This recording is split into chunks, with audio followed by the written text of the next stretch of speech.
तो पिछली क्लास में क्या चल रहा था, आपका चैप्टर का नाम तो सबको पता ही है, electric field and electric charges and fields. ये तो सब बच्चों ने पढ़ा ही है, तब से यही पढ़ रहे हैं।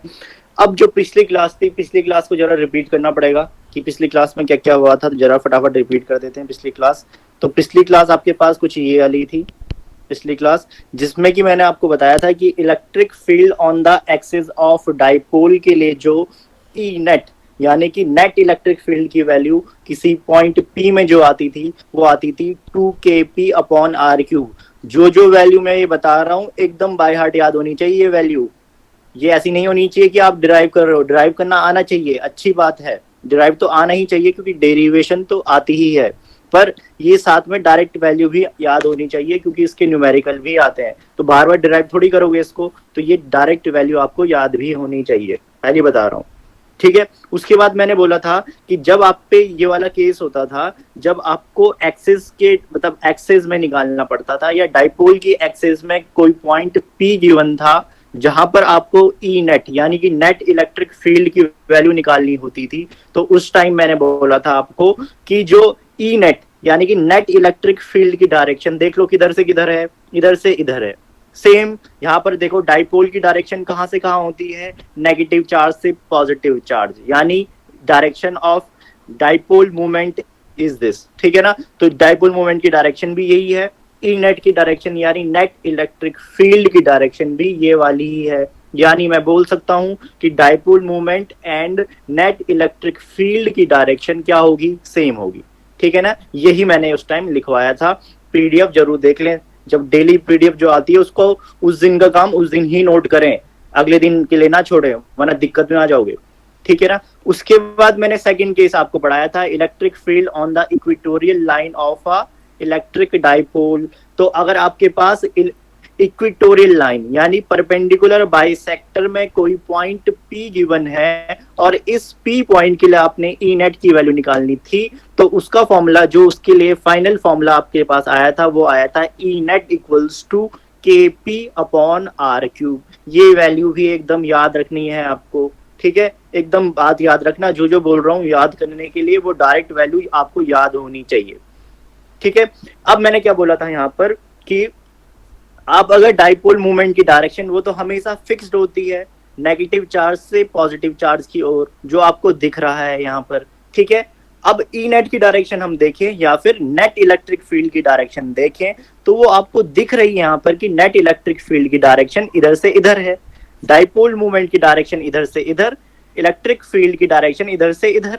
तो आपको दिख रहा है कि ये दोनों डायरेक्शन क्या है, एक दूसरे के अपोजिट है। और यही मैंने यहाँ पर लिखा हुआ है पूरा का पूरा कि जब भी आपके पास इक्वेटोरियल लाइन में अगर कोई पॉइंट गिवन है जहां पर आपको नेट इलेक्ट्रिक फील्ड की वैल्यू निकालनी है, तो जो नेट इलेक्ट्रिक फील्ड की डायरेक्शन होगी वो डाइपोल मूवमेंट के अपोजिट होगी। क्या होगी, डाइपोल मूवमेंट के अपोजिट होगी, ठीक है ना। इतनी बात सब बच्चों को समझ आ रही थी। इसके बाद हम चले थे आगे, तो जो नेक्स्ट केस था और इम्पोर्टेंट केस था जो कि ज्यादातर पूछा जाता है वो ये पूछा जाता है कि electric field at any point due to an electric dipole. तो इलेक्ट्रिक डाइपोल के लिए आपको क्या निकालना है, इलेक्ट्रिक फील्ड की वैल्यू निकालनी है। और आपके पास कोई भी आर्बिटरी पॉइंट दिया है, यानी कोई सा भी एक पॉइंट है जिस पॉइंट को मैंने P बोल दिया है। और पिछली क्लास में मैंने बताया था कि किसी पॉइंट को अगर आपको लोकेट करना है, जो कि आप मैथ्स में भी पढ़ते थे ज्योमेट्री में, तो ज्योमेट्री में तो आप सिर्फ इतना करते थे P equals to x, y, z ऐसे लिखते थे। पर यहाँ पर मैं आपको बोल रहा हूँ कि x, y, z ये सारी की सारी क्या है, डिस्टेंस है, यानी ये पूरा का पूरा r ही दिखा रहे हो आप। सिर्फ r से ही हम लोकेट नहीं कर सकते, अगर मुझे एग्जैक्ट पॉइंट लोकेट करना है तो मुझे थीटा भी बताना पड़ेगा, यानी एंगल बताना पड़ेगा किसी सर्टेन एक्सिस से। तो मैंने किससे लिया एंगल, मैंने एंगल ले लिया जो डाइपोल लेंथ है। डाइपोल लेंथ कौन सी वाली है, ये वाली, इसको इस एक्सिस से मैंने एंगल ले लिया, जो एंगल कितना है, थीटा है। तो मैं इस तरीके से क्या दिखा सकता हूं, किसी पॉइंट को r डिस्टेंस, सेंटर से ये r डिस्टेंस पे है पॉइंट, और लेंथ ऑफ डाइपोल से ये थीटा एंगल बना रहा है। तो इस वजह से या इस तरीके से हम क्या कर सकते हैं, P पॉइंट को शो कर सकते हैं। सब बच्चों को दिख रहा होगा, ठीक है ना। इतनी बात सब बच्चों को समझ आ रही होगी। ठीक है। अब इस टाइम मैंने ये बोला था कि जो फाइनल एक्सप्रेशन आपके पास मिला था, तो फाइनल एक्सप्रेशन आपके पास क्या मिला था, वो मिला था आपके पास कुछ ये E net equals to K P upon R cube under root 3 cos square theta plus 1। ये आपके पास फाइनल एक्सप्रेशन मिला था, काफी लंबा चौड़ा है, इसलिए मैं दोबारा रिपीट अभी नहीं कर रहा हूँ, ठीक है ना। रिपीट क्या चीज कर रहा हूँ, जो इसमें मेन था, बाकी तो आप सब कर लेंगे। ई एक्सेस में निकाला था और ई परपेंडिकुलर में निकाला था, ये आप देखोगे तो आराम से आपको समझ आ जाएगा। मेन ये बात नहीं थी, मेन ये बात थी कि पिछली क्लास में भी कई बच्चों को ये समझ नहीं आया था कि मैंने ये ऐसा क्यों कर दिया था, कि इसको मैंने स्प्लिट क्यों करा था और फिर मैंने क्या बोला था, ठीक है ना। ये बातें अभी तक हो सकता है किसी बच्चों को थोड़ा सा क्लियर ना हो, अगर क्लियर नहीं है थोड़ा सा भी कोई प्रॉब्लम वाली बात नहीं है, अब क्लियर हो जाएगा, ठीक है। अब बताता हूँ कैसे होता है, सुन लेना। अब आपको क्या करना है, जो ये वाला डायग्राम और ये डायग्राम एकदम सेम है, कल पिछली क्लास में बताया था मैंने, ये डायग्राम और ये डायग्राम एकदम सेम है, ये एक ही डायग्राम है, बनाने का तरीका अलग अलग है, बस डायग्राम एकदम सेम है। अब मैंने क्या बोला, सुनना इस वाले पॉइंट में, कि अगर मैं इसके लिए, अगर मैं डाइपोल मूवमेंट की डायरेक्शन दिखा रहा हूं, इसके लिए मैं डाइपोल मूवमेंट की डायरेक्शन दिखा रहा हूं, तो आपको पता है कि नेगेटिव चार्ज से पॉजिटिव चार्ज की तरफ, यानी ऐसी होनी चाहिए। तो दिखा देता हूं, ये देखो ऐसे दिखा दिया मैंने, मान लो इसको हटा देता हूं ऐसा, ये देखो कोई दिक्कत तो होनी नहीं चाहिए, ठीक है ना। ये मैंने क्या दिखा दिया है, पी की डायरेक्शन, कोई प्रॉब्लम वाली बात इसमें नहीं होनी चाहिए, हाँ या नहीं, समझ आ रहा है सब बच्चों को ये। तो पी की डायरेक्शन आपको दिख गई है, ये किसकी डायरेक्शन है, स्मॉल पी की डायरेक्शन, किसकी डायरेक्शन है, ये स्मॉल पी वेक्टर की डायरेक्शन। अब मैं आपको क्या बोल रहा हूं कि अगर आपके पास ये पी गिवन है, कोई दिक्कत नहीं है हमें, ये आपके पास एक डाइपोल था, तो डाइपोल की आपको डायरेक्शन नेगेटिव चार्ज से पॉजिटिव चार्ज, ये सब बच्चों को एकदम बात पता रहती है। अब मैं क्या बता रहा हूं आपको, कि जब आपके पास ये वाली कंडीशन होगी, जब आपके पास डाइपोल गिवन है और कोई भी आर्बिट्रेरी पॉइंट पी गिवन है आपके पास, पी की जो लोकेशन है वो कहां कहां पर है, इस सेंटर पॉइंट से आर और इस वाली एक्सेस से थीटा एंगल पे, यही है, ऐसी लोकेट करा था ये पी पॉइंट, ठीक है। अब मुझे इस पी पॉइंट में किसकी वैल्यू निकालनी है, ई नेट की वैल्यू। तो मैं, अब मेरे पास कोई भी फिजिक्स में ऐसा कोई फॉर्मूला नहीं है जिससे मैं डायरेक्टली ये वैल्यू कैलकुलेट कर सकूं, मेरे पास फिजिक्स में ऐसा कोई फॉर्मूला नहीं है कि मैं डायरेक्टली वैल्यू कैलकुलेट कर लूं इस डाइपोल की किसी पॉइंट पी में। पर एक चीज मुझे पता है, अगर मैं कुछ ना कुछ करके इस वाले केस को, सुनना, अगर मैं कुछ ना कुछ करके इस वाले केस को अगर मैं पिछले दो केस के फॉर्म में तोड़ दूं, अगर मैं इस वाले केस को पिछले दो वाले केस, यानी electric field on the axis of dipole and second is electric field on the equatorial line of N electric dipole, अगर इन दोनों की फॉर्म में इसको मैं कन्वर्ट कर दूं या तोड़ दूं इस फॉर्म में, स्प्लिट कर दूं इस फॉर्म में, तो मेरा काम बहुत इजी हो जाएगा, क्योंकि ई इक्वेटोरियल की या ई परपेंडिकुलर की एंड ई एक्सिस की वैल्यू मैं जानता हूं, ये आपको पता था। ई एक्सिस माने कि जब आपका पॉइंट पी डाइपोल की एक्सिस में लाई कर रहा है, ठीक है। ई परपेंडिकुलर का मतलब, ई परपेंडिकुलर का मतलब जब आपका पॉइंट इक्वेटोरियल, मतलब ये आपका डाइपोल है और आपका पॉइंट यहां पर है, तो ये तब का केस था। और इन दोनों केसेस के लिए मुझे ई नेट की वैल्यू पता रहती थी, इतना सब बच्चों को पता है, इन दोनों केसेस के लिए मेरे को ई नेट की वैल्यू एकदम पता रहती थी। तो मैं क्या कर रहा हूँ, इस वाले केस को मैं स्प्लिट कर रहा हूँ ई एक्सिस में और ई परपेंडिकुलर में। सुनते रहना आराम से, इधर उधर ध्यान नहीं भटकाना है, इधर सुनते रहना है। तो ई एक्सिस में और ई परपेंडिकुलर में मैंने क्या कर दिया, इसको स्प्लिट कर दिया है, तो मेरा काम इजी हो गया। अब स्प्लिट करने का मैंने सोचा तो है, पर स्प्लिट करने का तरीका क्या होगा तो सुन लेना ढंग से आज एकदम, ठीक है। अब मैं क्या बोल रहा हूँ, स्प्लिट करने का तरीका क्या है, मैंने यहाँ पर क्या बनाया है, ये मैंने दिखाया आपको कि यहाँ से यहाँ क्या होगी, डायरेक्शन ऑफ डाइपोल मूवमेंट, सब बच्चों को दिख रही थी डायरेक्शन ऑफ डाइपोल मूवमेंट। अब मैंने आपको ये बोला कि डायरेक्शन ऑफ डाइपोल मूवमेंट यहाँ से यहाँ तो है, ठीक है, कोई दिक्कत नहीं है।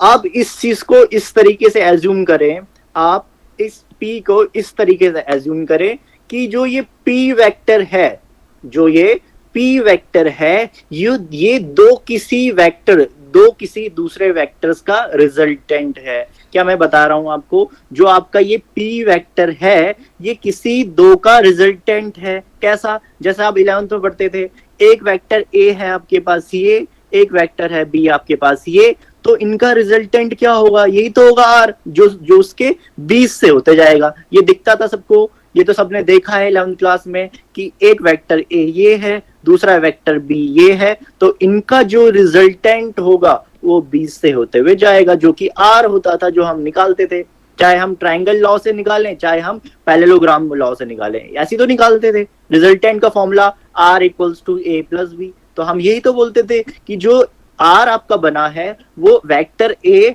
और वेक्टर बी को ऐड करके बना है। तो वही मैं यहाँ पर बोल रहा हूँ कि मेरे पास पहले से क्या दिया हुआ है, रिजल्टेंट दिया हुआ है, और उस रिजल्टेंट को मैं क्या बोल रहा हूँ, पी वेक्टर बोल रहा हूँ। अब मुझे इससे पहले की जो वैल्यू थी यानी ए वेक्टर और बी वेक्टर के बारे में पता नहीं है, और वही मुझे निकालना है।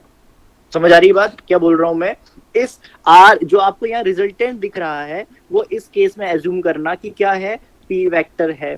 अब मुझे क्या करना है कि इसके इनिशियल कंपोनेंट्स, यानी ये किससे बना है, तो आपको पता है आर किससे बना रहता था, ए प्लस बी, यानी कोई वेक्टर ए से कोई वेक्टर बी के एडिशन से बनता था क्या, आर। वैसे ही मुझे पी के लिए निकालना है कि पी बना कैसे होगा। ठीक है, समझ आ रही है बात, थोड़ी थोड़ी समझ आ रही है बात। अब मैंने ये बोला कि आप एक चीज जानते थे कि अगर मेरे पास पी वेक्टर है और मुझे इसको कंपोनेंट्स के फॉर्म में ब्रेक करना है, अगर मेरे पास पी वेक्टर है और इसको मुझे कंपोनेंट्स की फॉर्म में ब्रेक करना है, तो आपको पता है कि 90 डिग्री में इसको मैं ब्रेक कर देता था, जो आपको इस वाले डायग्राम में नजर आ रहा है। इस पी वेक्टर को मैंने 90 डिग्री पे ब्रेक कर दिया है, इतना सब बच्चों को दिख रहा होगा। ठीक है, 90 डिग्री पे ब्रेक करा तो जिस एक्सिस के साथ एंगल बन रहा था, इस एक्सिस के साथ एंगल बन रहा था यहां से यहां, हाँ या नहीं, तो उस साइड क्या होगा मेरा, कॉस कंपोनेंट, और बची हुई साइड मेरा क्या होगा, साइन कंपोनेंट। इतना सब बच्चों को जानते थे, सब बच्चों को पता था। ठीक है, अब इसके बाद थोड़ी सी बात आगे कि अब मुझे पता लग चुका है कि इस तरफ मेरा क्या आएगा, पी कॉस थीटा आएगा, और इस तरफ मेरा क्या आएगा, पी साइन थीटा आएगा। अब मैंने जब यहां से ये दिमाग लगाया तो मेरे को थोड़ी थोड़ी बात क्लियर होनी स्टार्ट हो गई। अब मुझे क्या लगा कि अगर मैं इस डाइपोल मूवमेंट जो है, इस डाइपोल मूवमेंट को अगर मैं रिजल्टेंट की तरह कंसीडर करूं और ये पी कॉस थीटा को A and P sine theta को बी की फॉर्म में कंसीडर करूं, और R equals to under root A square plus B square plus 2ab वाला फॉर्मूला लगाऊं, तो मेरा आएगा क्या, मुझे पी मिल जाएगा, जो कि एकदम सही बात है, हाँ या नहीं। मैं क्या बोल रहा हूँ, सुनना इधर, पी कॉस थीटा की जगह मैं एज्यूम करा ए, पी साइन थीटा की जगह एज्यूम करा बी। अब मैं इन दोनों को ऐड करूंगा, यानी वेक्टर एडिशन करूंगा, यानी मैं रिजल्टेंट निकालूंगा। तो रिजल्टेंट का फॉर्मूला सब बच्चे जानते थे, अंडर रूट ए square plus B square plus 2ab होता था। और अगर मैं ए और बी की वैल्यू अगर इस एक्सप्रेशन में पुट करूंगा तो मेरा आंसर क्या आ जाएगा, मेरा आंसर आ जाएगा आर। अब इस केस में जो आपका आर था वो आर तो था नहीं, वो था पी। अगर मेरा पी आ रहा है इसका मतलब है कि एकदम मैं सही काम कर रहा हूं। समझ आ रही है बात अब सब बच्चों को, हाँ या नहीं? समझ आ रही है बात, हाँ या नहीं? जल्दी सर। ठीक है, मुकुल क्लियर है आज बात? जब सर किसने यस सर, ये हाँ ठीक है, ठीक है। और क्या नाम है आपका, विशेष समझ आ रहा है? Yes sir. Shivansh, Shivansh, Johnny, Suyash बता दें, ठीक है। तो अब मैं क्या बोल रहा हूं यहां से कि आपके पास दो वेक्टर्स पी, आपके पास दो components P cos theta P sine theta. तो मैंने क्या बोला, पी की जगह क्या रख दें ए, और पी साइन थीटा की जगह क्या रख दें बी। पी कॉस थीटा की जगह ए, पी साइन थीटा की जगह बी। अब इन दोनों का रिजल्टेंट आप निकालोगे तो आप जानते हैं कि दो वेक्टर का रिजल्टेंट मैं निकालता हूं तो सेम ऐसे ही निकलेगा, यानी 20 से वेक्टर होते हुए जाएगा, तो वो क्या होगा, पी पी वेक्टर ही तो होगा। यानी जैसा मैं सीधा देखता था, यहाँ पर मैं इसको क्या कर रहा हूँ, रिवर्स कर रहा हूँ। मतलब मेरे पास रिजल्टेंट गिवन है और मेरे से पूछ रहे हैं कि ए और बी क्या होगा। समझ आ रही है बात कि रिजल्टेंट मेरे पास गिवन है और मेरे से पूछा जा रहा है कि ए एंड बी क्या होगा। तो सेम केस ये वाला था कि अब मुझे पता है कि जो मेरा पी वेक्टर है वो किसी दो वेक्टर ए एंड बी का क्या है, रिजल्टेंट है। और वो जो दो वेक्टर हैं वो दो वेक्टर कौन कौन से हैं, एक है पी कॉस थीटा, एक है पी साइन थीटा। समझ आ रही है बात। अब वेक्टर ये है, यानी इस तरफ एक डाइपोल मैं बना दूं और इस तरफ एक डाइपोल मैं बना दूं, तो इस डाइपोल का जो डाइपोल मोमेंट होगा वो कितना होगा, पी साइन थीटा। और इस वाले डाइपोल का डाइपोल मोमेंट जो कि इधर से इधर होगा वो कितना हो जाएगा, पी साइन थीटा। यानी कि दो dipole moment P cos theta and P sine theta से जो आपका रिजल्टेंट डाइपोल मोमेंट बन रहा है वही तो क्या था, पी था। वही तो क्या था, पी था। कोई प्रॉब्लम वाली बात नहीं है। तो अब मुझे पता है अगर इस तरफ dipole moment P cos theta है और इस तरफ dipole moment P sine theta है, तो आपको पता है कि डाइपोल मोमेंट कब होगा, डाइपोल मोमेंट तो तभी होगा वहां पर जब यहाँ पर डाइपोल हो। डाइपोल मोमेंट जब यहाँ होगा इसका मतलब डाइपोल ऐसा हो। और आपको डायरेक्शन भी पता है, मजे की बात ये है कि आपको डायरेक्शन भी पता है कि कहाँ पर आपका नेगेटिव चार्ज होना चाहिए और कहाँ पर आपका पॉजिटिव चार्ज। अब आपकी डायरेक्शन यहाँ से यहाँ है तो आपको पता है कि नेगेटिव से पॉजिटिव, यानी ये नेगेटिव चार्ज होगा, ये पॉजिटिव चार्ज होगा, कोई प्रॉब्लम नहीं है। दूसरा वेक्टर आपका यहाँ से यहाँ है जिसको मैंने बोला पी साइन थीटा, तो डायरेक्शन कहाँ से, नेगेटिव चार्ज से पॉजिटिव चार्ज की ओर। तो अब आप जान चुके हैं कि ये आपका रिजल्टेंट आपको गिवन था और आपने कंपोनेंट की फॉर्म में इसको ब्रेक कर लिया था, यानी आपको आर गिवन था और ए प्लस बी आपने निकाल लिया था। कैसे, क्योंकि आप जानते हैं कि इसी वेक्टर को आप कंपोनेंट में ब्रेक कर सकते हैं। अब एकदम बात क्लियर समझ आ रही है सब बच्चों को, हाँ या नहीं? अब बताओ। Yes sir. हाँ या नहीं? तो अब यहाँ देख लो, मैं इधर भी बना देता हूँ। देखो एक चीज मैं इधर भी बना लेता हूँ। यहाँ पर मैंने क्या बना दिया, दिख रहा होगा सब बच्चों को, यहाँ पर मैंने बना दिया P cos थीटा और यहाँ पर मैंने क्या बना दिया, P sin थीटा। ठीक है। अब मेरी बात ये सुनना कि मैंने दिमाग कहाँ से लगाया स्टार्टिंग में कि मेरे पास P है तो मैं P को कैसे तोड़ सकता हूँ, P sin theta and P cos theta and P sin theta के फॉर्म में। sin थीटा मेरा इस साइड हो जाएगा, cos थीटा मेरा इस साइड हो जाएगा। इतना सब बच्चे जानते थे, इतना सब बच्चों को समझ आया।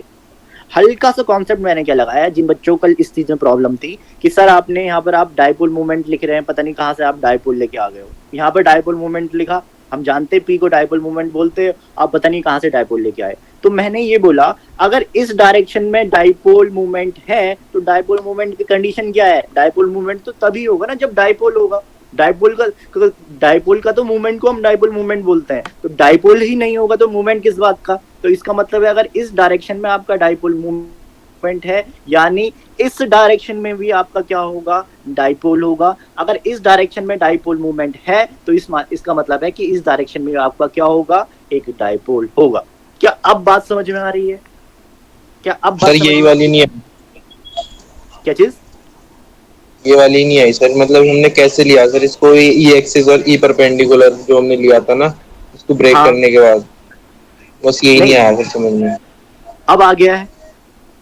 अभी भी नहीं आया सर। मतलब क्या समझ नहीं आया मेरे को, तो समझाओ। मैंने ये बोला कि मैंने दो डाइपोल क्यों लिए, ये समझ में आ गया? ये समझ नहीं आया? हमने जैसे ये बीच वाला डाइपोल लिया था, हमने इसको कंपोनेंट्स हाँ। में ब्रेक कर लिया, P cos theta P sin theta. और बिल्कुल। फिर जो है ये जो है स्केलर फॉर्म है तो हम इसको इलेक्ट्रिक डाइपोल बोल सकते हैं। नहीं वो छोड़ो, मैंने आज दूसरा कंडीशन बताई आपको। अगर दोनों को मिक्स मत करो, ये तो कल परसों वाला याद रखो, अगर उससे डाउट है तो आज वाला याद रखो। मैंने क्या बोला आज, मैंने क्या बात बताई कि आपके पास एक P है ना, P वेक्टर है। P वेक्टर को मतलब रिजल्टेंट मैंने कंसीडर करा है, तो मुझे पता है कि रिजल्टेंट कहाँ से निकलेगा, जब दो वेक्टर हैं, दो वेक्टर को ऐड करूंगा तभी तो रिजल्टेंट आएगा। अब मुझे ये नहीं पता था कि वो दो वेक्टर जो A और B की वैल्यू क्या है, तो आपने क्या करा, उनको कंपोनेंट की फॉर्म में ब्रेक कर लिया। कोई प्रॉब्लम वाली बात, कोई प्रॉब्लम वाली बात है? नहीं है। अब आपको पता है कि ये डाइपोल मूवमेंट है, तो ये और ये भी क्या है, डाइपोल मूवमेंट है, इतना आप जान रहे हो, हाँ या नहीं? अगर ये डाइपोल मूवमेंट है तो ये और ये दोनों डाइपोल मूवमेंट है, सब बच्चे इतना जान रहे हैं कि ये और ये डाइपोल मूवमेंट है, सब बच्चों को पता है। अब मैं आपसे ये पूछ रहा हूँ, पहले आप सब चीज भूल जाओ, आप मुझे ये बताओ कि ये पी क्यों आ रहा था ऐसा। आप मुझे बस इतना बता दो कि पी ऐसा क्यों आ रहा था, बस, तो आपकी प्रॉब्लम क्लियर हो जाएगी। सर ये दोनों को मिला रहे थे, जब उसका एडिशन करे तो रिजल्टेंट आ रहा था पी। नहीं नहीं नहीं नहीं, वो छोड़ो, मैं तुमसे नॉर्मल पूछ रहा हूँ कि अभी तुमने सिर्फ डाइपोल एंड डाइपोल मोमेंट पढ़ा है, तो मुझे बता दो कि ये पी डाइपोल मोमेंट ऐसा क्यों आया। सर ये ए बी वाले डाइपोल की वजह से। अब सुनना कि ये पी जो डाइपोल आया है वो किसकी वजह से आया है, जब दो चार्ज को मैंने सर्टेन डिस्टेंस यानी बहुत छोटी डिस्टेंस पे सेपरेट करा है, तो क्या बना था मेरा, डाइपोल बना था। अब अगर मेरा डाइपोल बना होगा तभी तो डाइपोल मोमेंट आएगा, वरना क्यों आएगा डाइपोल मोमेंट। तो अगर मैंने डाइपोल बनाया है तभी तो मेरा क्या आया है, डाइपोल मोमेंट। ये बात समझ में आ रही है, हाँ या नहीं मुकुल? Yes sir. समझ आ रही ना, ये डाइपोल मोमेंट क्यों आया होगा, कि डाइपोल से तो डाइपोल मोमेंट आया है ना, जब डाइपोल ही नहीं होगा तो मोमेंट किस बात का।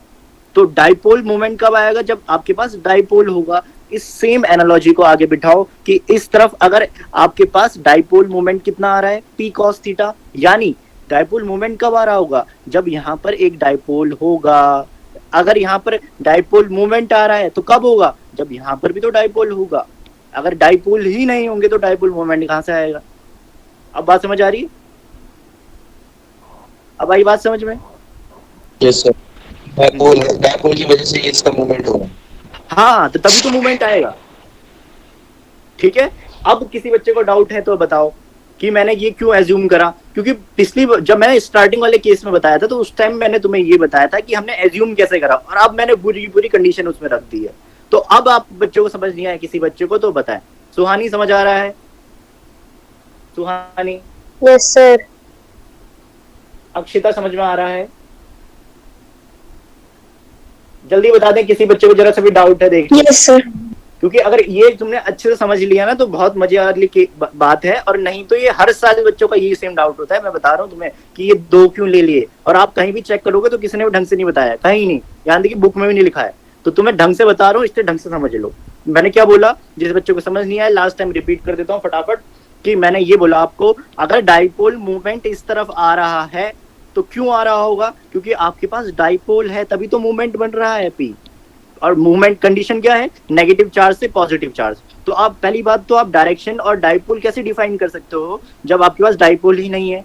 अगर आपके पास डाइपोल मूवमेंट आ रहा है तो उससे पहले नेसेसिटी कंडीशन क्या है कि आपके पास डाइपोल होना चाहिए। और डाइपोल का मतलब दो चार्ज सेम मैग्नीट्यूड के और अपोजिट नेचर के किसी डिस्टेंस से सेपरेट हैं, तो उसको क्या बोलता था मैं, डाइपोल। अब डाइपोल आ रहा है, ये नेगेटिव चार्ज है, ये पॉजिटिव चार्ज है, तो डाइपोल मूवमेंट किस तरफ आएगा, इधर से इधर आएगा, जिसको मैं पी बोलता था।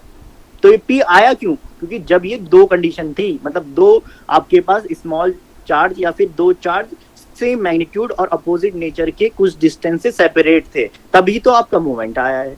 ठीक है, तो सेम मैंने ये बोला, इस कॉन्सेप्ट को यहाँ पर लगाओ कि अगर एक पी कॉस थीटा यानी dipole movement P cos theta अगर इधर से इधर आ रहा है, इसका मतलब है कि यहाँ पर भी क्या होगा, एक डाइपोल होगा। अगर पी साइन थीटा इधर आ रहा है यानी डाइपोल मूवमेंट अगर इधर बन रहा है, तो इसका मतलब इस साइड भी क्या होगा, एक डाइपोल होगा, तभी तो डाइपोल मूवमेंट बन रहा है। और मैंने तुम्हें बता भी दिया कि मैंने ये वाली और ये वाली डायरेक्शन भी क्यों ली है, इस तरफ नेगेटिव चार्ज होगा, इस तरफ पॉजिटिव चार्ज होगा, तभी तो बनेगा, इधर नेगेटिव इधर पॉजिटिव, तो डायरेक्शन कैसी होगी, ऐसी होगी। ठीक है, इस तरफ नेगेटिव इस तरफ पॉजिटिव, तो डायरेक्शन कैसी होगी, ऐसी होगी। तो इन दोनों का रिजल्टेंट की डायरेक्शन इस तरफ आएगी, और जो कि मेरी सही भी है, क्योंकि इधर क्या है, नेगेटिव चार्ज, इधर क्या है, पॉजिटिव चार्ज। अब बताओ क्लियर है, हाँ या नहीं? क्लियर है सब बच्चों को? मुकुल? Yes sir. मोहित?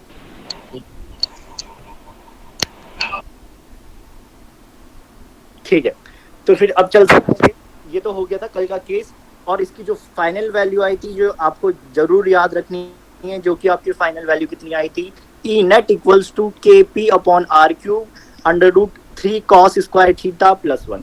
ठीक है, इतनी बात आपको एकदम क्लियर हो जानी चाहिए, तो आपका एकदम ये पूरा का पूरा चैप्टर लगभग अब फिनिश ही होने वाला है। बस एक दो टॉपिक बचे हैं इसमें, बाकी ये फिनिश है चैप्टर। ठीक है। चैप्टर का मैं बोल दूं आपको, तो चैप्टर का थोड़ा मीनिंग आप समझ लेना 12th क्लास में क्या क्या है। जो आपका इलेक्ट्रोस्टैटिक्स है, सुन लेना इधर, जो आपका इलेक्ट्रोस्टैटिक्स है, वो इलेक्ट्रोस्टैटिक्स आपका 4 पार्ट में डिवाइड है। सब बुक में अलग अलग है, मैं बता रहा हूँ मेजरली जो ज्यादातर टीचर्स फॉलो करते हैं कि ये जो आपका इलेक्ट्रोस्टैटिक्स है वो 4 पार्ट में डिवाइड है। फर्स्ट वन है इसका आपका कूलॉम्स लॉ, जो कि आप अभी तक पढ़ते हुए आ रहे हैं, जिसमें इलेक्ट्रिक फील्ड वगैरह, डाइपोल वगैरह आप पढ़ चुके हैं, ठीक है ना।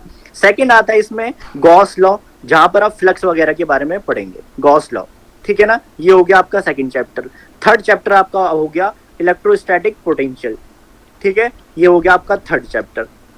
और फोर्थ चैप्टर आपका है कैपेसिटेंस, ठीक है, ये कैपेसिटर्स, तो कैपेसिटर या कैपेसिटेंस आपका चौथा चैप्टर हो गया। तो ये 4 चैप्टर आप जब पढ़ लोगे तब आपकी फर्स्ट यूनिट कंप्लीट होगी। अब आपकी जो एनसीईआरटी में है, जो बच्चे एनसीईआरटी पढ़ रहे हैं, तो वो पोटेंशियल वाले से उन्होंने चैप्टर अलग करा है, मतलब ये वाला चैप्टर अलग है उनके हिसाब से और ये वाला चैप्टर अलग है, बाकी ये 2 चैप्टर उन्होंने एक साथ लिए पहले वाले, ठीक है। तो हम ऐसे चल रहे हैं कि ये यूनिट पूरी खत्म करेंगे, ठीक है ना। जब ये 4 चैप्टर आपके कंप्लीट हो जाएंगे तो आपकी यूनिट खत्म। अभी आपका ये कूलॉम्स लॉ खत्म होने की कगार पे, लगभग खत्म होने वाला है, 1-2 टॉपिक बचे हैं बस। क्लियर है बात, समझ आ रही है? ठीक है, अब चलते हैं आज की बात अब स्टार्ट करते हैं, ठीक है। अब आज की कहानी, हाँ बोलो। आपने सर वो ई परपेंडिकुलर और ई एक्सिस में कैसे डिवाइड किया था? अरे ये देखो, ई परपेंडिकुलर और ई एक्सिस में डिवाइड मैंने ऐसे करा है, सुन लेना। जिस बच्चे को समझ नहीं आ रहा सुनो।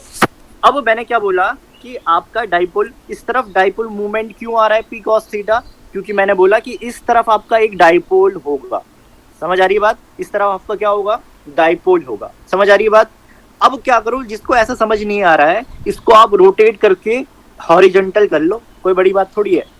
इन सारे पॉइंट्स को आप हॉरिजॉन्टली बना लो, कोई बड़ी बात नहीं है। और जिसको ऐसे ही समझ आ रहा है तो देख लो, मैंने क्या बोला, अगर आपका डाइपोल ये है, अगर आपका डाइपोल ये है तो इसकी एक्सिस क्या होगी, यही होगी, हाँ या नहीं, यही होगी।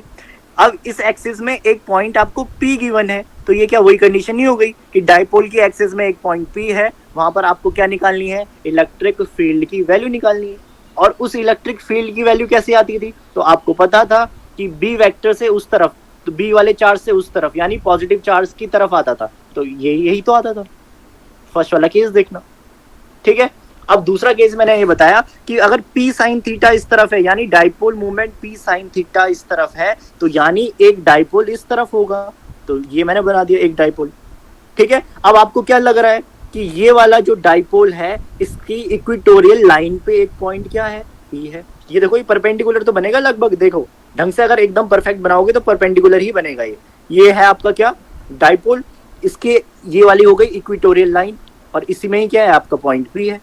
तो कौन सी कंडीशन हो गई ये वाली, कि जब आपका पॉइंट P इक्वेटोरियल लाइन और परपेंडिकुलर बाइसेक्टर में एग्जिस्ट करता था, तो उस टाइम डायरेक्शन क्या होती थी कि जो आपकी डाइपोल मूवमेंट की डायरेक्शन होगी उसकी अपोजिट डायरेक्शन होगी। तो आप जान रहे हैं कि डाइपोल मूवमेंट की डायरेक्शन कौन सी है, यही वाली तो डाइपोल मूवमेंट की कंडीशन है ना, डायरेक्शन। तो इसकी अपोजिट डायरेक्शन क्या होगी, इसकी अपोजिट डायरेक्शन ये वाली होगी। तो यही तो आपका क्या आ गया, ई परपेंडिकुलर आ गया। ई एक्सिस आपका इधर आ गया है और ई परपेंडिकुलर आपका इधर आ गया है। अब बताओ, आ गया सर। ठीक है, क्लियर है सब बच्चों को? तो एकदम क्लियर हो जाना चाहिए, नहीं है तो इस डाइपोल को ना ऐसा करना और इसको स्ट्रेट करके ऐसा बना देना, और सारे पॉइंट ऐसे स्ट्रेट करके बन जाएगा। मतलब अब आपने मान लो कि इस वाले डाइपोल को अगर आपने घुमा के ऐसा बना दिया है तो ये कैसा बनेगा, देखो ये डाइपोल है, ये डाइपोल है, P पॉइंट अब यहाँ पर आ जाएगा। अब यही तो है कंडीशन, इस P पॉइंट को, P पॉइंट पे आपने क्या निकालनी है, इलेक्ट्रिक फील्ड की वैल्यू। तो कौन सा वाला केस आ गया, ये case number 1, electric field on the axis of dipole, बस। और सेकंड के लिए सेम यही करना, ये आपका डाइपोल है, इसको आप घुमा के इस तरफ ऐसे कर दो, तो आपका डाइपोल देखो कैसा बन गया, ऐसा बन गया, ठीक है। डाइपोल ऐसा बना, इसके परपेंडिकुलर में एक पॉइंट दिया है आपको P पॉइंट। कौन सा केस हो गया ये, ई परपेंडिकुलर वाला केस हो गया, परपेंडिकुलर यानी इक्वेटोरियल लाइन वाला केस हो गया, ठीक है। और दोनों के लिए आपको वैल्यू पता रहती थी तो आप निकाल देते थे डायरेक्ट। ई एक्सिस के लिए इतना होता था, ई परपेंडिकुलर के लिए इतना होता था। ये कॉस थीटा मैंने और साइन थीटा इसलिए लगाए हैं कि 2kp/r³ तब होता था जब मेरा डाइपोल मोमेंट सिर्फ कितना होता था, p। पर यहाँ पर आपका डाइपोल मोमेंट p ना होके p cos थीटा है, तो जो आपकी वैल्यू आती थी उसमें cos थीटा मल्टीप्लाई कर लें।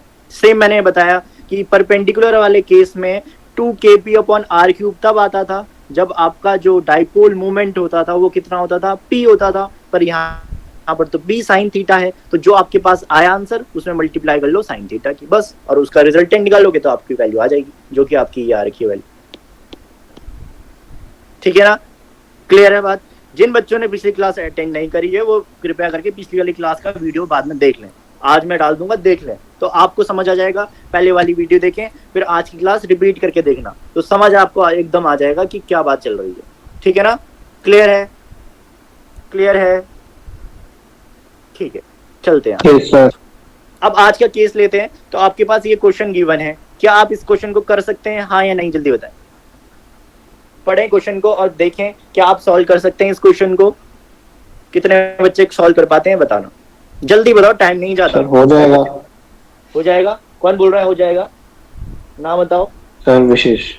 विशेष सर हो बाकी? जाएगा। हाँ ठीक है, और? सुहानी। हाँ सुहानी हो जाएगा, और? सुयश, राघवन नेगी, होगा नहीं होगा? यस सर, हो जाएगा, हो जाएगा, हो जाएगा, हो जाएगा। शिवांश हो सर। जाएगा। हाँ बोलो। सर ये माइक्रो कॉलम क्या है? हाँ सुन लो इधर, ये- बता रहा हूँ, देखो हल्का सा मैं समझा देता हूँ, बाकी करना क्वेश्चन आप नहीं है। तो आपके पास क्या दिए हैं, दो चार्जेस दिए हुए हैं, ये दो चार्जेस आपके पास गिवन है। एक चार्ज आपके पास ये है, एक चार्ज आपके पास ये है। ठीक है ना, ऐसा कुछ दिया है, इसको थोड़ा पड़ोस में लेके जाते हैं, बहुत ज्यादा डिस्टेंस। अरे यार, ठीक है, तो ये हो गया आपका दूसरा चार्ज, कोई दिक्कत वाली बात नहीं है। ठीक है, अब इनके बीच में कुछ ना कुछ डिस्टेंस होगी, जो आप जानते भी हैं, कुछ ना कुछ डिस्टेंस होती है। तो यहाँ से लेके यहाँ तक मान लो कुछ डिस्टेंस होगी, ठीक है, यहाँ से लेके यहाँ तक कुछ डिस्टेंस होगी इसकी। अब मैंने कहा कि जो ये वाला चार्ज आपका गिवन है, कितना गिवन है, मान लो QA चार्ज जो आपका है वो गिवन है आपका कितना, 0.2 म्यू म्यू। अरे यार, इसको ऐसा कर लो QA, इसको कर लो QA। इस तरफ आप नेगेटिव रखते हो हमेशा, तो इधर नेगेटिव ही रखना, इधर पॉजिटिव रखते हो इधर पॉजिटिव ही रहेगा, तो जल्दी इजी हो जाएगा आपका काम, बस और कुछ नहीं। ठीक है, तो इधर कितना होता था आपका पॉजिटिव वाला, नेगेटिव वाला 0.2 म्यू म्यू सी, और यहाँ पर कितना होता था आपका minus plus 0.2 mu mu C. ठीक है, यही होता था, हाँ या नहीं? ऐसे ही होता था, इस तरफ आप नेगेटिव ही रखते थे, रखना यही, क्योंकि इजी पड़ेगा और कुछ नहीं, बात तो सेम है, चाहे इधर रखें चाहे उधर। ठीक है, अब आपके पास जो ये वाला आया है ना, ये वाला, इसका मतलब क्या है? इसका मतलब ये है कि माइक्रो का मतलब क्या होता है, जरा बता दो। म्यू का मतलब क्या होता है? 10 to the power -6। Mu coulomb, यानी 10 to the power -6 कूलम। तो म्यू म्यू सी का मतलब है 10 to the power -12 कूलम, उसका डबल कर दो। तो सर मतलब पिको है ना इसका मतलब? हाँ पीको मान सकते हैं, हाँ मान सकते हो पीको। ठीक है, तो ये कितना आ जाएगा, ये -0.2 into 10 to the power -6 coulomb, ये आ जाएगा। और क्यू भी कितना आ जाएगा आपके पास, बता दो, 0.2 into 10 to the power -6 coulomb. तो आपके पास क्या बन गया, एक डाइपोल बन गया है, एक चार्ज आपके पास ये गिवन है। सर 6 नहीं आएगा, 12 आएगा। सॉरी 12, सॉरी 12, ये लो 12, ये भी 12। ठीक है ना, समझ आ रही है बात सबको? अब इनके बीच की जो डिस्टेंस है आपको दिया हुआ है, यहाँ से यहाँ तक की डिस्टेंस जो आपको गिवन है, यहाँ से यहाँ तक की जो डिस्टेंस आपको गिवन है वो कितनी गिवन है, आपको दी हुई है कितनी, 10 सेंटीमीटर। 10 सेंटीमीटर को कन्वर्ट करते हैं किसमें, मीटर में, जो आप जानते हैं। ठीक है, बताने वाली बात नहीं है। तो आपको क्या करना है अब, calculate the electric field eight N axial point of a distance of 10 centimetre from the mid point. तो मिड पॉइंट से, सॉरी ये मैंने थोड़ा गलत कर दिया क्या, 10 to the power -6 सेंटीमीटर है, हाँ यार थोड़ा गलत हो गया, ये 10 to the power -6 सेंटीमीटर दिया है। देखो पढ़ लो क्वेश्चन दोबारा। 2 charges of plus 0.2 micro coulomb, या फिर बोलो पीको कूलम, जो भी आप बोलो, and -0.2 pico coulomb are placed 10 to the power -6 centimetre. तो 10 टू दी पावर -6 सेंटीमीटर से ये क्या है, प्लेस्ड है, ठीक है ना, यही होगा। और आपके पास क्या दिया है कि एक पॉइंट गिवन है जो कि इनकी क्या है, एक्सेस का पॉइंट है, जिस पॉइंट को मैंने बोल दिया, मान लो इस पॉइंट का नाम P है, और ये कितनी डिस्टेंस पे है, ये सेंटर से, ये वाला पॉइंट सेंटर से यहाँ से लेके यहाँ तक जो डिस्टेंस आपके पास दी हुई है वो कितनी दी है, 10 सेंटीमीटर। कितनी दी है ये डिस्टेंस, 10 सेंटीमीटर, ठीक है, मैं दिखा दिया आपको ये 10 सेंटीमीटर डिस्टेंस, ठीक है, क्लियर है बात। अब क्या इस क्वेश्चन को कर सकते हो आप, हाँ या नहीं? सब चीज आपको पता है। अगर मैं आपको बता दूं थोड़ी सी बात और, तो आप आराम से कर सकते हो, क्योंकि आपको फॉर्मूला पता होना चाहिए बस, और कोई बड़ी बात नहीं। तो मैंने आपको बोला था कि जो फॉर्मूला ई एक्सेस का जो फॉर्मूला होता था वो कितना होता था, ई एक्सेस का फॉर्मूला कितना होता था, अच्छा वैल्यू आ गई है, ठीक है। ई एक्सेस का जो फॉर्मूला आता है के पी अपॉन आर क्यूब, इतना ही आता है, हाँ या नहीं, हाँ या नहीं, कि इसमें 2 भी आता है, 2 भी तो होता है उसमें, बिल्कुल 2k भी अपॉन आर क्यूब होता है, ठीक है। आप कर लेंगे, जल्दी बताओ। यहाँ पर जो आपका k होता है, k है आपका 9 × 10⁹ 9, ठीक है ना। p आपका क्या है, डाइपोल मूवमेंट। डाइपोल मूवमेंट का फॉर्मूला भी आपको बताया था, देखो मैं डाइपोल मूवमेंट का फॉर्मूला भी लिख देता हूँ। We know that p equals to कितना होता था, q × 2a, ठीक है। p इक्वल्स टू q कितना दिया है मेरे पास, कुछ इतना दिया है, सिर्फ मैग्नीट्यूड रखें, इसका जो साइन है वो ना रखें, ठीक है। तो कितना आ जाएगा मेरे पास, 0.2 × 10⁻⁻12 इंटू 2a की वैल्यू कितनी आ जाएगी मेरे पास, 10⁻⁻6, 10⁻⁻6 सेंटीमीटर में ना, मीटर में कन्वर्ट करूंगा तो क्या हो जाएगा, बताओ बताओ, -8 10⁻⁻8 लिख दो, 10⁻⁻8, तो आपका क्या आ जाएगा, ये p की वैल्यू आ जाएगी। तो p की वैल्यू निकाल लोगे, कितना आ जाएगा ये, बता दो कितना आ जाएगा, ये आ जाएगा 20 0.2 × 10⁻20 -20 -19 कर लो सर, अच्छा हाँ ठीक है ना, सही है, क्लियर है एकदम, सब बच्चों को क्लियर है। डाइपोल मोमेंट का जरा मेरे को बता दो फॉर्मूला, क्या नाम है इसका, यूनिट बता दो कितना होगा, कूलॉम मीटर होगी, हाँ या नहीं। इसका क्या होता है, कूलॉम, ये क्या है, डिस्टेंस, तो डिस्टेंस मीटर में, चार्ज कूलॉम में, तो कूलॉम मीटर होगी। अब क्या कर लो, ये जो p की वैल्यू आई है, इस की वैल्यू को पुट कर लो, हाँ कितना है सर 1.8 × 10⁻⁻10, नहीं गलत है, टोटल वैल्यू बता रहे हो आप, ई एक्सेस की वैल्यू बता रहे हो, यस सर, नहीं गलत है, सुहानी की सही आई है, कितनी आई, 3.6 आई है ना तुम्हारी, यस सर, × 10⁻⁻10। तो सुहानी की एकदम सही आई है। तो 2 × k की वैल्यू आएगी 9 × 10⁻9, और p की वैल्यू आपने निकाल रखी है 2 × 10⁻21 upon r cube. r distance कितनी गिवन थी आपको, ये 10 सेंटीमीटर गिवन है, इसको मीटर में कन्वर्ट करोगे तो क्या हो जाएगा, बताओ, 10 × 10⁻2 यही होगा, तो कर दो यहाँ पर 10 × 10⁻2, तो ये कितना आ जाएगा, इसको जल्दी करके बता दो। तो फाइनल आंसर सुहानी बताओ कितना आ रहा तुम्हारा, बाकी सब कर लें इसको कैलकुलेट। 3.6 × 10⁻10 Newton per coulomb. 3.6 × 10⁻10 -10 -10 नहीं आएगा, माइनस सर मेरा -9 आ रहा है, -8 आएगा, मेरा तो check 9 कर। आ रहा है। अरे मेरे पास आंसर है ना, -8 आ रहा है, चेक कर लेना बस, ये तो कैलकुलेशन है, बाकी तो समझ आ रहा है सब बच्चों को। ऐसा कोई बच्चा जिसको समझ ना आया, आपको बस क्या लगाना है, मेनली ये वाला फॉर्मूला लगाना है, बस ये फॉर्मूला पता होना चाहिए। डाइपोल मूवमेंट वाला फॉर्मूला तो सब जानते ही हैं, ठीक है, क्लियर हो जाएगी ये बात, सब कर लेंगे ये क्वेश्चन को। जो ये न्यूमेरिकल दे रहा हूँ ये एटलीस्ट ये तो कम से कम कर लें, मैं बता रहा हूँ, ये तो आपको करने ही करने हैं जो क्वेश्चन मैं करवा रहा हूँ। अगर ये क्वेश्चन नहीं करोगे तो बोर्ड्स में कर नहीं पाओगे, मैं सच बता रहा हूँ, ठीक है। अब चलते हाँ हैं सर, -8 आ गया। ठीक है, अब सही है, ठीक है ना। अब चलते हैं आगे, अब मुझे ये क्वेश्चन करके बता दो, क्या ये कर सकते हैं, क्या इस क्वेश्चन को कर सकते हैं, जल्दी बताओ, क्या इस क्वेश्चन को कर सकते हैं, व्योम चुपचाप क्यों बैठे हो तुम? क्या नाम है? कार्तिक, इतना चुपचाप क्यों बैठे हो? तभी बोलता हूँ मैं, जो अगर तुमने क्लास भी अटेंड नहीं करी कोई बात नहीं, पीडीएफ तो तुम्हारे पास है, कम से कम उसको नोट तो कर लो कि उसकी जो क्वेश्चंस होंगे, मतलब जो उसके फॉर्मूलाज होंगे वो तो कम से कम याद होंगे तुम्हें। फॉर्मूले तो मैं बताऊंगे, और फॉर्मूले तुम्हें सर बताऊंगे। ये परपेंडिकुलर वाला? ये परपेंडिकुलर वाला केस है, एकदम सही बोला। करो इसको।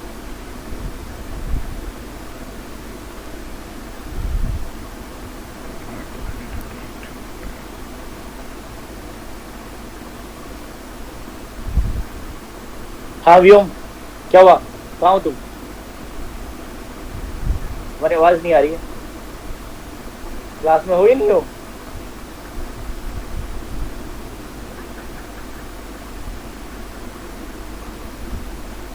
अक्षिता, हो रहा है क्वेश्चन या नहीं हो रहा है? बबलू जी, कर रहे हो? Yes sir. Yes sir. ठीक है। जॉनी, बैठना नहीं है भाई, चुपचाप। जॉनी, चुपचाप बैठना नहीं है, करने हैं क्वेश्चन। क्वेश्चन नहीं करोगे ना तो दिक्कत में आ जाओगे, सच बता रहा हूँ। मोहित, निष्ठा, क्वेश्चन आंसर भी नहीं आ रहे आज, और दिन तो आते तुम्हारे आंसर, आज नहीं आ रहे, क्या बात?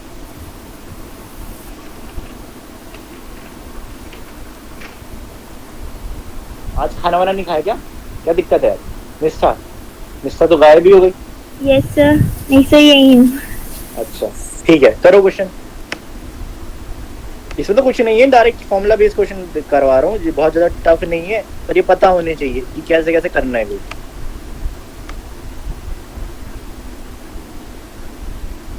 देखो ये इस वाले क्वेश्चन में क्या दिया है, अब इस वाले क्वेश्चन में दिया है आपके पास दो चार्जेस हैं, एक चार्ज आपके पास ये है, दूसरा चार्ज आपके पास ये है, ठीक है। दो चार्ज हैं, इनके बीच की डिस्टेंस कुछ ना कुछ होगी, जो डिस्टेंस आपको गिवन है, ठीक है। तो यहाँ से लेके यहाँ तक मैंने बना दिया एक चार्ज, दो चार्ज बना दिए जिनके बीच की डिस्टेंस कुछ है।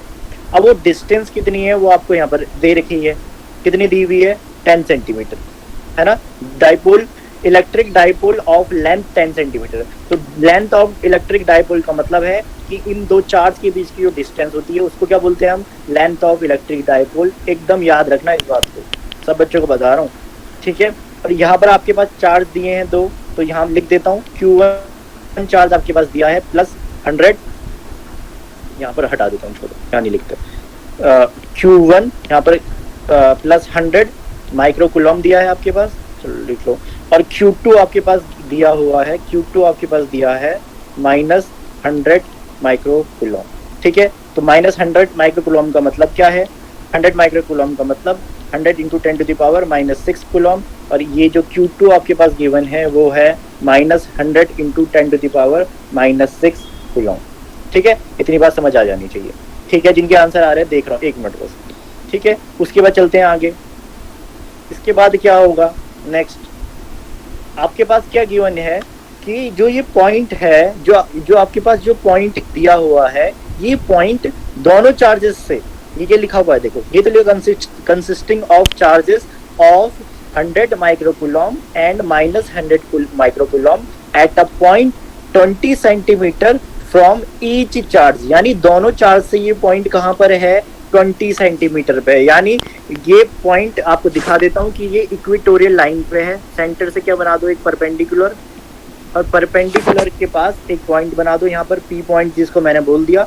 और ये वाला जो P पॉइंट है, यहाँ से भी 20 सेंटीमीटर और यहाँ से भी 20 सेंटीमीटर की डिस्टेंस पे है। 20 सेंटीमीटर यहाँ से भी, और 20 सेंटीमीटर यहाँ से, दोनों से क्या है? 20 सेंटीमीटर है, ठीक है। डाइपोल की लेंथ कितनी है वो आपको पता है, यहाँ से यहाँ तक की जो लेंथ दी हुई है वो दी है कितनी? 10 सेंटीमीटर। कितनी दी है? 10 सेंटीमीटर,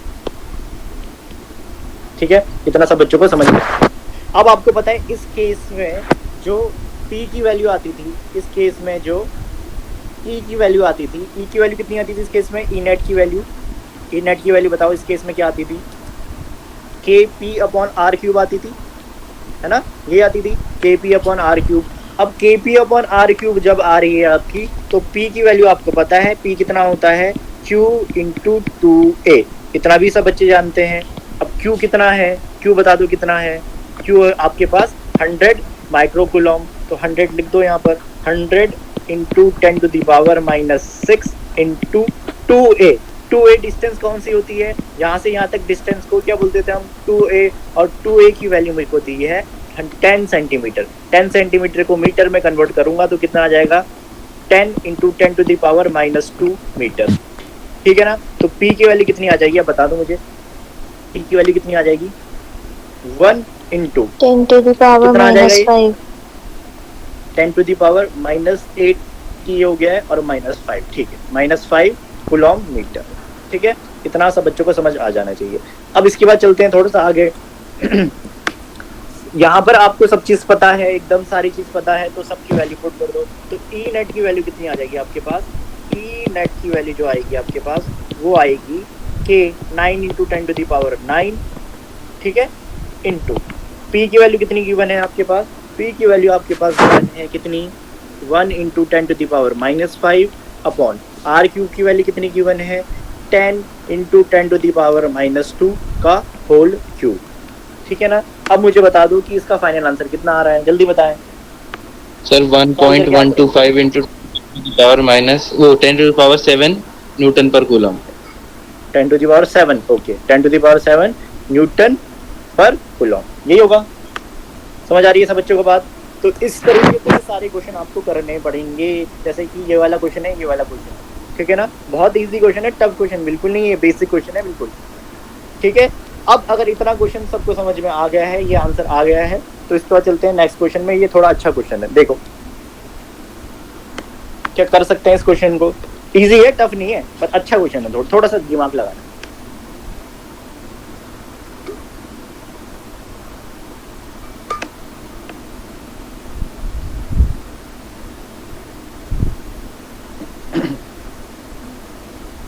सब बच्चे देख रहे हैं ना यहाँ पर, कोई प्रॉब्लम तो नहीं है किसी को। मोहित बता दो, निष्ठा, आवाज मेरी सबको आ रही ना क्लियर, हाँ या नहीं, आवाज Yes, क्लियर है yes. मेरी। ठीक है,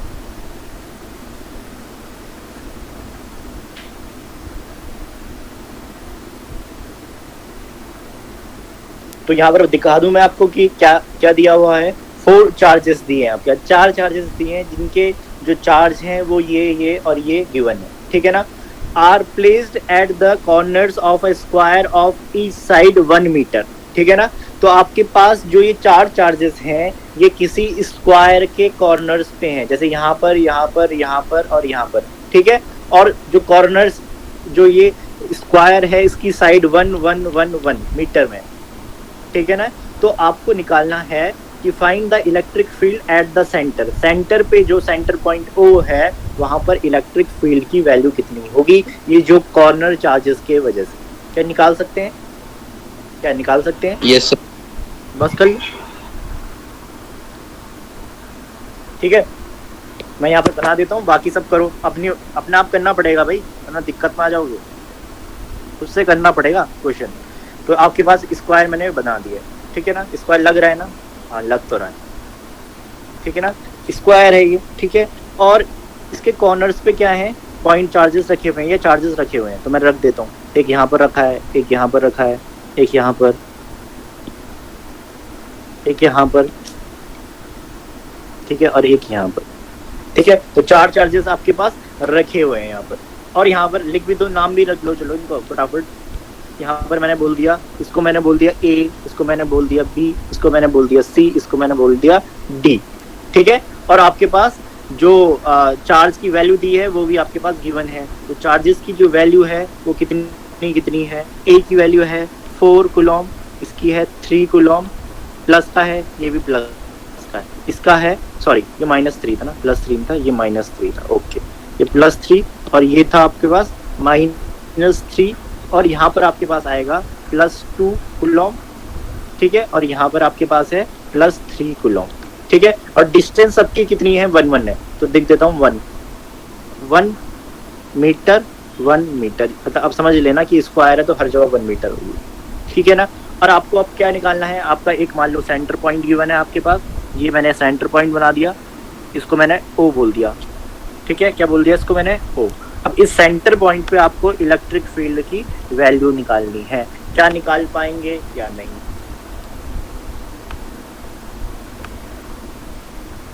क्या निकाल पाएंगे या नहीं, जल्दी बता दो।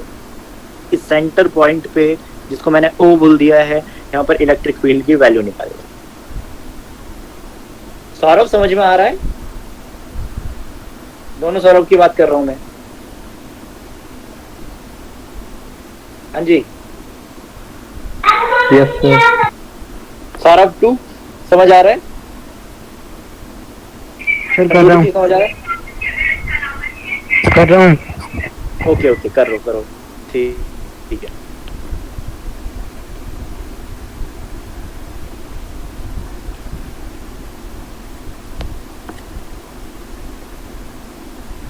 सर आंसर कितना आ रहा है? तुम्हारा आंसर कितना आ रहा है? Sir 2√5K। नहीं, पहले तुमने करा क्या वो देखना। चलो आंसर तो बड़ी बात नहीं है, प्रोसीजर देखना क्या तुम सही कर रहे थे गलत कर रहे थे। ठीक है, मेन बात वो है। कैलकुलेशन में हो सकता है मिस्टेक हो जाए, पर करनी नहीं है, एग्जाम में तो नहीं करनी, पर अभी चलो वो चल जाएगा अभी तो। ठीक है, चलो फिर देखते हैं, इधर टाइम भी हो चुका है क्योंकि, जल्दी देख लेते हैं फटाफट। अब इधर देखना कि मेरे पास एक चार्ज ये गिवन है, एक चार्ज ये गिवन है, एक चार्ज ये गिवन है और एक चार्ज ये गिवन है। इस टाइप का क्वेश्चन मैंने असाइनमेंट में भी डाला था और उस टाइम में बताया था, पर वहां पर आपको निकालना था इलेक्ट्रोस्टैटिक फोर्स FE निकालना था, और यहाँ पर आपको निकालना है इलेक्ट्रिक फील्ड। थोड़ा सा डिफरेंस है बस, बाकी करने का तरीका एकदम सेम है, जैसे वहां पर करते थे वही यहाँ पर करना। ठीक है, अब यहाँ पर देखना, अगर मैं इस चार्ज A की वजह से पॉइंट O में इलेक्ट्रिक फील्ड निकाल रहा हूँ, तो मुझे क्या करना पड़ेगा, पॉइंट O में छोटा सा पॉजिटिव चार्ज, यानी मुझे क्या रखना पड़ेगा, एक टेस्ट चार्ज रखना पड़ेगा, है ना, रखना पड़ेगा टेस्ट चार्ज। तो मैंने क्या कर दिया, इस यहाँ पर O पॉइंट में छोटा सा टेस्ट चार्ज रख दिया है। अब सुनना, यहाँ से ये चार्ज कैसा है, पॉजिटिव, तो पॉजिटिव चार्ज इस छोटे से पॉजिटिव चार्ज को क्या करेगा, रिपेल, यानी इस डायरेक्शन में क्या होगा, इलेक्ट्रिक फील्ड। ठीक है, तो ये मैं बना देता हूँ यहाँ से, जो EA की डायरेक्शन होगी, जो EA की डायरेक्शन होगी वो कुछ ऐसी होगी। क्या बोलूँगा इसको मैं, EA। ठीक है ना। दूसरी बात मैं करता हूँ कि अब मैं एक चार्ज B ले लेता हूँ, ये चार्ज B। अब मैंने क्या करा, यहाँ पर छोटा सा टेस्ट चार्ज रखा, ये है आपके पास नेगेटिव चार्ज, तो ये वाला नेगेटिव चार्ज इस छोटे से पॉजिटिव चार्ज को अपनी तरफ खींचेगा, यानी जो इलेक्ट्रिक फील्ड EB की वैल्यू जो हो जाएगी, डायरेक्शन हो जाएगी, वो कुछ ये हो जाएगी। क्या बोलूंगा इसको मैं, EB बोलूंगा। ठीक है, अब चलते हैं किस पे, 3.6 कितनी, 3.6 into 10⁻10 न्यूटन पर कूलम। नहीं, गलत है, वो भी गलत है। ठीक है, अब इसके बाद चलते हैं आगे। अब मुझे करना क्या है, A और B की वजह से तो निकल गया, अब मुझे निकालना है C की वजह से। हाँ, K/R²। नहीं, न्यूमेरिक वैल्यू क्या आएगी, न्यूमेरिक वैल्यू √4। नहीं, कुछ गलती कर रहे हो, बाकी तो समझ गए, सही है, कर तो रहे हो तुम, कोई दिक्कत नहीं है, कैलकुलेशन में हो सकता है गलती हुई। ठीक है, अब मैंने क्या बोला, इस C चार्ज की वजह से इलेक्ट्रिक फील्ड की डायरेक्शन कैसी होगी, तो C चार्ज की वजह से इलेक्ट्रिक फील्ड की डायरेक्शन, क्योंकि ये कैसा चार्ज है, पॉजिटिव चार्ज, और यहाँ पर टेस्ट चार्ज पॉजिटिव, यानी इस डायरेक्शन में, तो इस डायरेक्शन में क्या होगी, इस डायरेक्शन में होगी EC।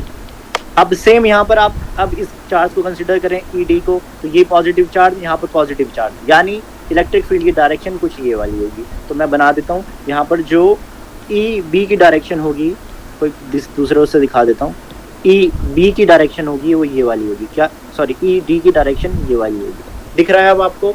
अब आपको दिख रहा है कि जो ये वाले आपके पास दो चार्जेस थे, उनकी जो इलेक्ट्रिक फील्ड की डायरेक्शन है वो कैसी है, अपोजिट में है, और दो चार्ज ये वाले हैं, इनकी वजह से इलेक्ट्रिक फील्ड की डायरेक्शन कैसी है, सेम है। यानी जो मेरे को E नेट निकालना है इन दो चार्जेस की वजह से, इन दो चार्जेस की वजह से E नेट कितना हो जाएगा, EA माइनस EC या EC माइनस EA। देख लेना बड़ा कौन है, तो बड़ा क्या है, EA बड़ा है, तो EA माइनस EC होगा। ठीक है, और इसके लिए E नेट की वैल्यू क्या आ जाएगी मेरे पास, इसके लिए वैल्यू आ जाएगी EC प्लस ED, क्योंकि दोनों कैसे हैं, सेम डायरेक्शन में।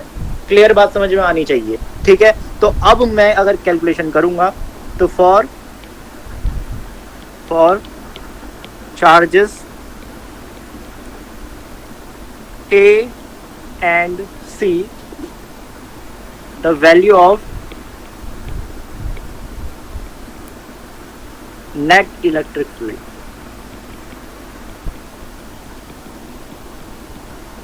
कितनी हो जाएगी? Equals to E net, equals to कितना हो जाएगा आपके पास? ई नेट की वैल्यू कितनी आ जाएगी?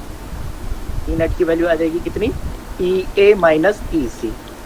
अब ई ए की वैल्यू निकालना और ई सी की वैल्यू निकालना। सिमिलरली आप क्या करोगे? For charges C and D, the direction, the value of net electric field equals to कितना हो जाएगा आपके पास? E net, और इस E net की वैल्यू कितनी आ जाएगी बता दें जरा? EC plus ED। क्यों? क्योंकि EC and ED same direction में है। जब भी आपके पास वेक्टर सेम डायरेक्शन सर में है, EB। ठीक है, EB क्यों? ED, अच्छा EB, सॉरी, ठीक है, EB, ठीक है, EB हो जाएगा। ठीक है, समझ आ रही है बात? तो यहाँ पर भी B कर देते हैं, ये भी B होगा। ठीक है, इतनी बात तो सब समझ आ जानी चाहिए, ठीक है ना।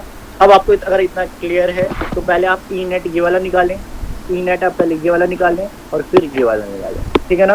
तो ई नेट जो पहला वाला आएगा ई नेट, उसमें ई ए की वैल्यू कितनी आ जाएगी जरा बता दें? उसमें ई ए की वैल्यू कितनी आ जाएगी जरा बता दें? 1/4 पाई एप्सिलॉन नॉट तो कॉमन ले रहा हूँ, यानी 9 × 10⁹ तो मैंने कॉमन ले लिया। अंदर कितना बचेगा ये बताओ मुझे? अंदर कितना बचेगा? 4 माइनस कितना बचेगा? 2, है ना, यही बचेगा। और अपॉन में ये भी कॉमन ले लिया मैंने, r क्यूब कितना, r स्क्वायर कितना होता था इसमें? r स्क्वायर जो डिस्टेंस दी है कितनी है? हाँ, आपको डिस्टेंस निकालनी पड़ेगी। क्या डिस्टेंस आप निकाल सकते हैं? √2। Yes sir. नहीं सर, √2/2। आपने डिस्टेंस निकालनी है 1/√2, जो √2/√2 बोल रहे हैं, एकदम सही बोल रहे हैं, ठीक है ना। अब आपको ये वाली डिस्टेंस अगर निकालनी है तो ये डिस्टेंस कैसे निकालेंगे एक बार देखना, ये डिस्टेंस कैसे निकलेगी, ठीक है। अब मैं क्या कर रहा हूँ, ये वाला ट्रायंगल बना रहा हूँ। कौन सा वाला? ये वाला। तो इस ट्रायंगल को अगर मैं बनाऊंगा, साइड में बना देता हूँ छोटा सा ट्रायंगल, ये मैंने बनाया, ठीक है। और इसकी ये वाली साइड अगर 1 है, ये वाली साइड 1 है, ये वाली साइड 1 है, तो मुझे पता है कि अगर आपकी जो ये वाली साइड है जिसको h बोलते हो आप, तो h की वैल्यू कितनी आ जाएगी? √2।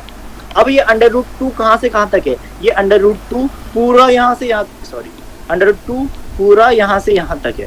अब मुझे पूरा थोड़ी चाहिए, मेरे डायरेक्शन कहाँ से निकालनी है? सेंटर पॉइंट से निकाल रहा हूँ मैं। तो सेंटर पॉइंट से इस चार्ज के बीच का तो निकालना है मैंने, मुझे यहाँ तक का थोड़ी निकालना है। तो सेंटर पॉइंट से इस चार्ज की डिस्टेंस कितनी हो जाएगी? जो मेरी ये h आया है, अगर मैं इसका हाफ कर दूं, जो मेरा h आया है उसको मैं हाफ कर दूं तो क्या आ जाएगा मेरा? बता दो। जो मेरा h आया है उसको मैं हाफ कर दूं तो क्या आ जाएगा? मेरी डिस्टेंस आ जाएगी यहाँ से लेके यहाँ तक की। क्लियर बात समझ में आ रही है? हाँ या नहीं? मुकुल समझ आई? मुकुल समझ आई बात? Yes sir. क्योंकि इस चार्ज से उस पॉइंट में निकालना था ना, तो मुझे अभी इस चार्ज से कोई मतलब नहीं है, मुझे तो इस पॉइंट से निकालना है। तो ये डिस्टेंस क्या होगी? पूरी डिस्टेंस की हाफ हो जाएगी। तो पूरी डिस्टेंस मेरी अगर √2 आई है तो इसकी हाफ डिस्टेंस, यानी जो आपकी वैल्यू r की वैल्यू आ जाएगी, r की वैल्यू कितनी आ जाएगी? यहाँ पर साइड में लिख देता हूँ। r की वैल्यू कितनी आ जाएगी मेरी? जल्दी बता दो। r की वैल्यू कितनी आ जाएगी मेरी?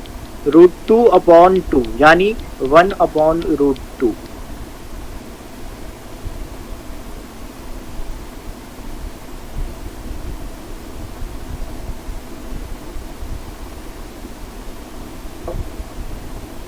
टू 18/√2 × 10⁹ यही आ रहा था, न्यूटन पर पूर रहा हूँ। तो पहला आपका ई नेट इतना है, इसको ई नेट 1 बोल सकते हो, और दूसरे वाले को ई नेट 2 बोल सकते हो। तो ई नेट सर √2 थोड़ी ना आएगा, क्यों? मतलब 1/√2 का स्क्वायर होगा ना, सॉरी 1/2 अपॉन में तो r स्क्वायर होता है। हाँ ठीक है, तो फिर कितना आ जाएगी वैल्यू? 9 × 10⁹ ये आएगी, है ना, यही आएगी ना सर। 1/√2 था ना, तो वो ऊपर चले जाएगा ना 2 तो। हाँ 36 आएगा फिर ऊपर। ये गलती कर रहा हूँ, ठीक है सही बोल रहे हो। यहाँ पर क्या आएगा 1/√2 का होल स्क्वायर आएगा, ठीक है, और कर लेना है खुद से कैलकुलेट 1/√2, और यहाँ पर मैं लिख देता हूँ 1/2 आ जाएगा। तो ये 2 ऊपर चले जाएगा तो वैल्यू कितनी आ जाएगी 36 × 10⁹ न्यूटन पर कूलम। ठीक है सही बोल रहा हूँ, ठीक है ना, क्योंकि मैं आर की वैल्यू 1/√2 है ना कि √2, ठीक है ना। अब ये वाला करना है मुझे, ये कैसे कर सकता हूँ जल्दी बता दो। EB + ED, तो EB की वैल्यू कितनी आ जाएगी मेरे पास, बता दो जरा।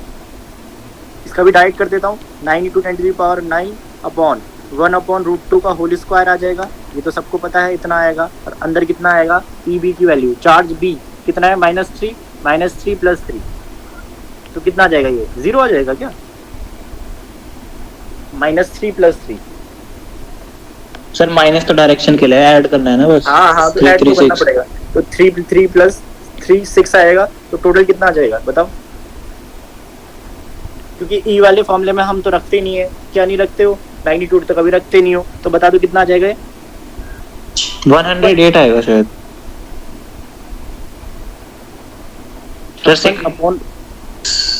6 × 2 12 12 9 108, इतना कुछ आएगा।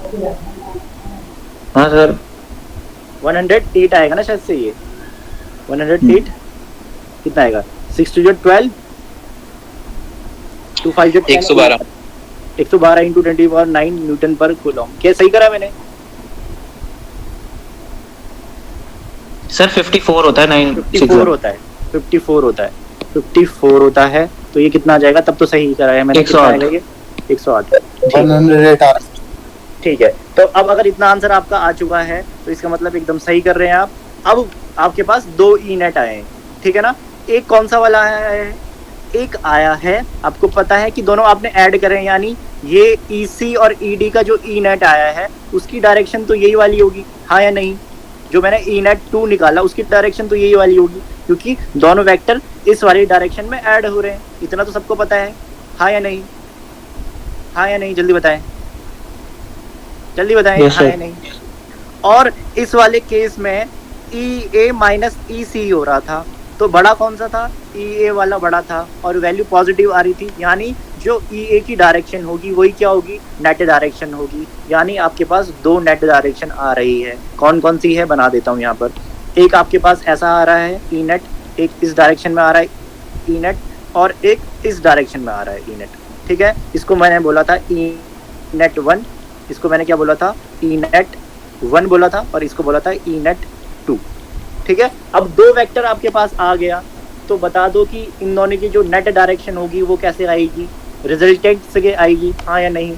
वो कैसी आएगी, सेंटर से आएगी। तो रिजल्टेंट कैसे जाता था, 20 से होते जाता था, तो ये आता था, ये देखो बना दिया। तो ये क्या हो जाएगा, ओवरऑल E नेट आ जाएगा, जिसको मैंने E बोल दिया, चलो ठीक है ना, जिसको मैंने क्या बोल दिया, E बोल दिया। अब इस E की वैल्यू कैसे निकालोगे आप, तो रिजल्टेंट वाला फॉर्मूला लगा दोगे। तो E की वैल्यू कैसे आएगी, √ E नेट 1 का E नेट 1 का होल स्क्वायर, E नेट 1 का whole square plus E net 2 का whole square plus 2 E net 1 × E net 2 cos theta. अब cos थीटा की वैल्यू कितनी होगी निकालना, ठीक है, समझ आ रही है बात। अब अगर ये 90 डिग्री पे हैं दोनों के दोनों वेक्टर, जो हमें लग भी रहा है कि ये दोनों वेक्टर किसमें है, 90 डिग्री पे है, तो cos थीटा की वैल्यू कितनी आ जाएगी, 90 आ जाएगी। वो मेरे को दिख भी रहा है, क्योंकि जब आप स्क्वायर में देखेंगे तो जो डायगोनल्स होते हैं दोनों के दोनों किसमें होते हैं, 90 डिग्री पे तो होते हैं, हाँ या नहीं। 90 डिग्री तो होगा इनके बीच का एंगल, तो 90 डिग्री अगर होगा तो थीटा की वैल्यू कितनी आ जाएगी, 90, यानी कि ये वाली जो पूरा का पूरा एंगल कितने का है, 90। तो cos 90 मतलब ये पूरा का पूरा आपका क्या आ जाएगा, 0 आ जाएगा। तो ये 0 आ गया, तो बचा हुआ कितना आएगा आपके पास, E = आ जाएगा, क्योंकि cos 90 की वैल्यू, जिसको नहीं पता, cos 90 की वैल्यू लिख देता हूँ मैं, कितनी होती है, 0 होती है, इसलिए इधर वाला पूरा ये 0 आया हुआ है। बचा कितना, E नेट की वैल्यू, E नेट 1 की वैल्यू कितनी थी, 36 × 10⁹ का whole square plus E net 2 की वैल्यू कितनी थी जरा बता दें। E नेट 2 की वैल्यू 108 × 10⁻9 का होल स्क्वायर थी। अब इसको जब भी सॉल्व करोगे आप तो इसको सॉल्व कर लेना जो भी आप करना है, और इसका जो फाइनल आंसर आएगा वो आएगा, इसका answer 1.138 into 10⁻11 Newton per coulomb. Check कर लेना तुम्हारा इतना आ रहा है ये नहीं आ रहा है, बाकी इतना जिसने करा है इसका मतलब सही करा। ठीक है, बात एकदम क्लियर समझ आ रही है? तो इतना आपका आंसर इसका आ जाएगा। क्लियर है बात, हाँ या नहीं? क्लियर बात समझ में आ रही है, हाँ या नहीं? जल्दी बताएं, सबको समझ में आया? जल्दी बोलें, कोई ऐसा बच्चा जिसको समझ ना आया हो? सेम वही तरीका कर रहा हूँ जो डेरिवेशन में मैंने परफॉर्म करा था, वही तरीका मैंने इस क्वेश्चन में अप्लाई करा है, तभी मैंने ये क्वेश्चन लिया था। अच्छा क्वेश्चन है, इसको ध्यान देना पड़ेगा। ठीक है ना? चलें फिर आज की क्लास करें ओवर, हाँ या नहीं? जल्दी बोलें। ठीक है, तो आज की क्लास करते हैं। ठीक है ना? ठीक है, ओके, थैंक यू।